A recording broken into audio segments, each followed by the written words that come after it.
All right, UFC Fight Night 251 predictions. I just wanted to talk about the predictions real quick for the main card and prelim cards because as this recording, it is currently February 11th. The Fight Night is going to start in about 4 days from now on February 15th. So I just figured I'd give predictions real quick. Now, let's start through with the first fight, which is women's bantamweight Julia Avila versus Jacqueline Cavalcante. Probably mispronounced that. I'm going to go with Cantacante. 27 years old compared to Julia, who's 36. For 36 in the, in any women's division, it's actually like pretty old. It's just not healthy to be at that age, really, especially for the lighter divisions. And even though it's women's divisions, being 36 at like bantamweight, flyweight, strawweight, those are just old ages, I'm not saying that old people are the same, but I just don't feel that confident picking Julia. So I'm going to go with Jacqueline by decision. Next fight at heavyweight, Dontel Mays versus Walter Walker. I'm going to go with Walter Walker. 27 years old, heavyweight. Dante Mays just has way too many losses, man. Look at this. 11 wins, 7 losses, 1 no contest. Like, dude, you almost have the same amount of losses as he has wins. Like, I know it's technically 4 more losses, but come on, man. That's a lot. I'm going to go with Walter Walker, and, I'm actually going to go by KO. KO in the second round. All right, next fight, bantamweight. Vince Morales versus Aljamain Smith. Or Elijah Smith, I'm sorry. I'm going to go with Smith. Smith only has 1 loss and 7 wins. And I know Vince Morales has the, actually, no. I'm going to go with Vince Morales. The reason why I backtrack is because I'm looking at Elijah Smith's age, just 22 years old. And you look at Vince Morales, 34 years old, 34. He's got some losses, 8 losses, 16 wins, but Elijah, I think, is just too young, and I don't think he's going to have the experience to beat someone like a vet like Vince Morales. As Lucas Tracy would say, he's a crafty vet. Next fight at welterweight, Gabriel Bonfim versus Kalen Williams. I'm going to go with Gabriel Bonfim. 16 wins, 1 loss, 27 years old. And then you got Color Williams, good record, 15 wins, 3 losses at 30 years old. Have similar height, 6'1", 6 foot. Right now I think Gabriel is like, I think he's on a fight winning streak. I'm not too sure. I haven't really done that much research on this guy, but I'm pretty sure he's like on a winning streak. So I'm going to go with him via decision. Next fight, Rafael Azam versus Jesus Aguilar, flyweight.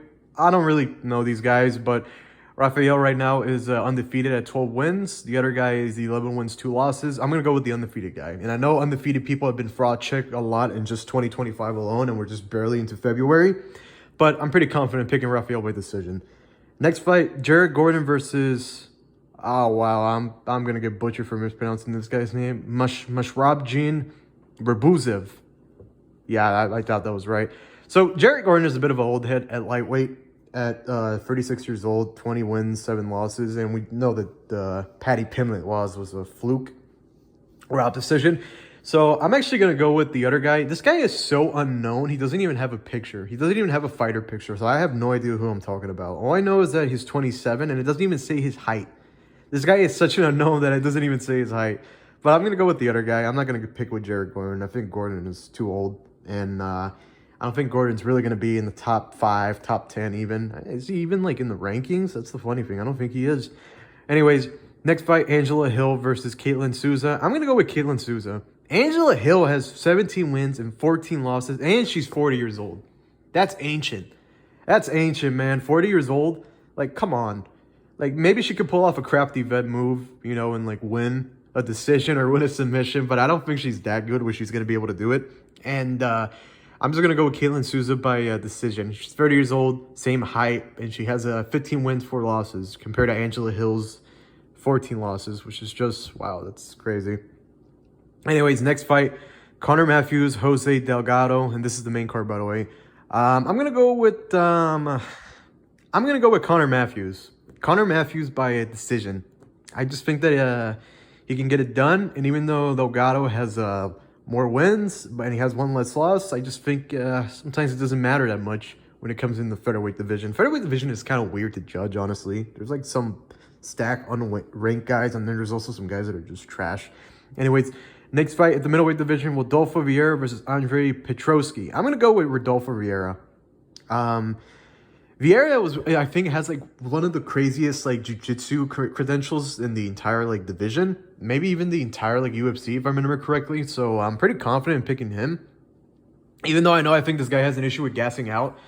I think he had like an upset loss with Anthony Hernandez like a couple years ago. I might be wrong. But, you know, I'm pretty confident picking Vieira. I'm going to go with Vieira by submission in round 2. All right, next fight, Ishmael Bonfim versus Nazim Sadikov or Sadikov. I'm going to go with Ishmael.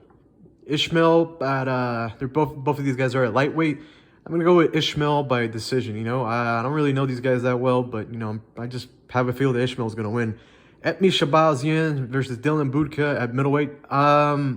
You know, Etmi Shabazian is kind of like a bit of a fluke fighter. As in, like, I remember this guy had hype and I was excited to, like, see his career, but he just has, like, this weird, like, disease or, like, weird thing that he was born with where he's, like, his rib just kind of pops out of his stomach. And, it affects his cardio. He has, like, really bad cardio. He just can't keep up. And I'm not that confident picking with him, so I'm just going to go with Dylan Budka, even though Dylan Budka has a terrible record. Next fight. This is a fight I'm really excited for. Calvin Kattar versus Yusuf Zalal. I'm going to go with Kattar. You know, I know Calvin Kattar is a bit of an old head now, like 36 years old at featherweight division. And, you know, you got Yusuf Zalal at 28. But, you know, I think Kattar is still good, even though sometimes Kattar does get dominated really bad. Like we saw with the Max Holloway fight. We saw with the Aljamain Sterling fight. Kattar is just one of those guys that, you know, he doesn't have it anymore to be like the top dog. But it's just fun to watch him fight. And I'm confident in picking Kattar with this one despite his older age. All right. The main event, Jared Cannonier versus Gregory Rodrigues, a.k.a. RoboCop, or some people like to call him Obama. I mean, come on. He actually really does look like Obama if you guys think about it. Yeah, I'm actually going to go with Gregory Rodrigues by a finish. Jared Cannonier is 40 years old. You know, he's finally starting to, like, slow down. He's hit his peak. Gregory Rodrigues is only 32 years old. And, you know, he's been putting it on lately. And I just think that he's leveling up his career. He's going to do better. And Jared Cannonier is just on a decline right now. Who knows? We could get like an upset finish by Jared Cannonier, but I just don't think that he's going to, you know, do well in the sport anymore. And I think his time is done as a fighter. What I think is going to happen is I think Gregory Rodrigues is going to get a finish in like the late 4 rounds or 5th rounds. I think it's probably going to be a knockout actually too, because I think this guy is just like the hyper aggressor. And that's it really.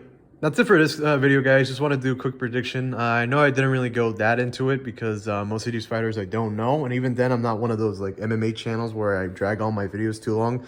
It's a struggle for me to even like get over 10 minutes in terms of my videos. I'm one of those guys where I like to keep it shorter compared to like longer form videos. I know some people can make videos that last like 30 minutes, 20 minutes, or even like 40. But I'm not that good at just talking by myself in front of a camera. But that's it for this video, guys. If you guys like the video, then, you know, comment, like, subscribe. And if you guys don't like it, then that's all right too. You don't have to. You're not forced to do anything. Anyways, that's it for this video. See you guys in the next one.